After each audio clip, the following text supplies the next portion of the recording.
All right, hello, ladies and gentlemen, and thank you to listening to Mr. Laxton's talk about the Chapter 10 practice test. All right, so it is up to you to be ready for this test. Hopefully, I can help you out with some of your questions during this video. All right, here for the first one, this test question right here, yes, test question, is asking about how to factor and how many terms, different things like that. So we talked about in class, the first step we always look for when we're asked to factoring is this GCF. So always look for that GCF. All right, so going on to the second one, two terms. You always, if you have two terms, use this difference of squares. You guys are pretty good at that in class. You guys were going through awesome. Now, these three term ones are pretty self-explanatory. They're the trie ones. So the trie means three. So we have trinomial A is equal to 1 and A is greater than 1. So we talked about in class how those guys are a little bit different. We'll get there, see in this practice test how we do those guys. All right, the last one, if we ever have four terms, obviously it's the only one that's left, but we factor four terms by grouping. All right, so moving on, we look at the GCF here. Looking at GCF, we have to ask ourselves, what can I pull out of these big numbers out in front? So I look there, I can pull out a 3, and I can pull out an x out of every single one of those, at least an x. So if I pull a 3 out of 9x, if I divide that out of there, I have 3 left, and there's no x because I took that out. All right, so if I divide 3 out of 6xy, I'm left with 2y. That x goes away, all right, because I took it out. Now I'm left with minus 5xy, all right, because I took one of those x's away from that squared. Awesome. Now, looking at number 3, I look at these big numbers. I have 10, 40, and 15. So I can take a 5 out of there, and I look that I can take a p and a q out of that last one. So I can take 1p and 1q out. So I'm left with 3p squared, q to the first now, because I took one of those away, minus 2pq. Take one out of each of those. And now I look here, 40, I'm going to have negative 8. 5 goes into 48 times, and that is it. All right, so factor by grouping, take out what you can there. I mean, factor by GCF, take out what you can. I was looking ahead at this grouping. Number 4, we factor by grouping by splitting these two guys up into two things. Now I look out of these two guys, I can take out a 1 and an x squared. So now I have 3x minus 5 left out of that first binomial there. Out of the second binomial, I can take out a 2. So I'm left with 3x minus 5. Notice here that this 3x and this 3x minus 5 are the same, so I can factor that out. If you factor by grouping, you always have that binomial to be the same. So if I factor that out, I have x squared left out of the first one, and I have plus 2 left in the second one. So this is my answer here. So on the test that you guys take, you can always check yourself by FOIL. So check by FOIL.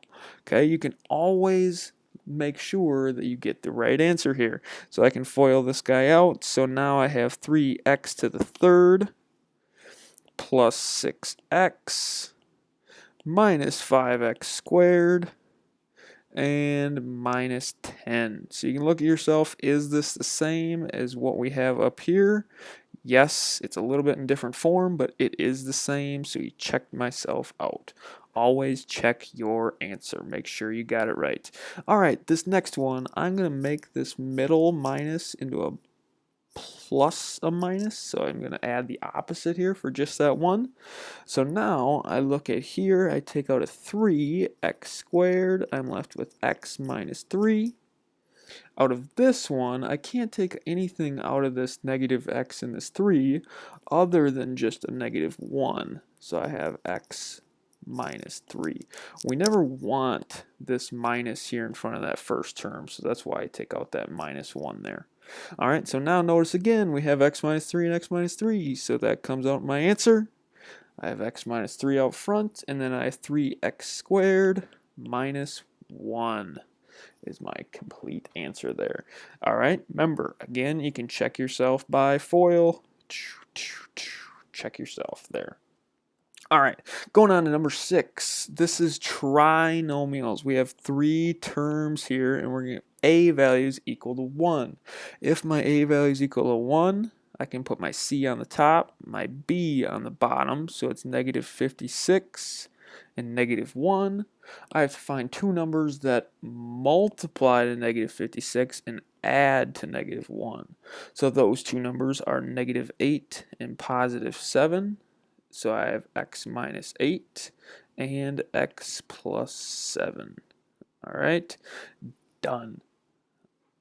Now, going on, number 7, we have 3 terms. Again, I put that 20 on the top and negative 9 on the bottom. 2 numbers that multiply to 20 and add to 9 are negative 4 and negative 5. All right, so make sure you can use that salmon sheet, that factor sheet, use that to help you there. Okay, so now this is going to be x minus 4 and x minus 5 for my final answer. All right, going on to number 8 here. It asks us to factor these trinomials when our a is greater than 1. Here it's 3. My first step here is that I have to multiply here. So this is going to be negative 30 on the top of that diamond and negative 13 on the bottom. Okay, so 2 things that multiply to negative 30 and add to negative 13 is going to be negative 15 and 2. Okay, that one's a little bit more of a tricky one there. So negative 15 and 2 add to negative 13. So now we bring this first. I have 3x squared minus 15x plus 2x minus 10. So you always make this into 4 terms. Notice that that 15 and that 2 go with the x's. Now I factor this by grouping just like we just did. So I bring out here, I can bring out a 3x squared. Just an x. So just 3x. So now I'm left with x minus 5.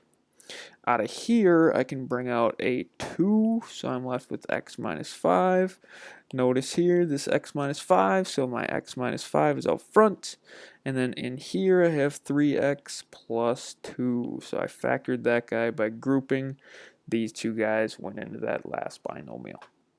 All right, so here, if our a value is greater than 1, you're eventually going to have to factor by grouping. Eventually. All right, so now if we look at our second one here, we have our a value is 3, multiply this guy out, so I get negative 36 on the top of that diamond and negative 16. All right, 2 numbers that multiply to negative 36 and add to negative 16 are negative 18 and 2. So now I have 3x squared minus 18x plus 2x minus 12. All right, so if I factor this guy by grouping here now, I'm going to group these 2, group these 2. So now I have left, I can take out a 3x. I'm left with x minus 6. And I can, out of the second one, I can take out a 2. I'm left with x minus 6. Notice here again, we have x minus 6, x minus 6. So I have x minus 6 out front. And I have this 3x and this 2 out last. All right, so factor by grouping eventually if your a is greater than 1 in that trinomial. So a couple different parts there.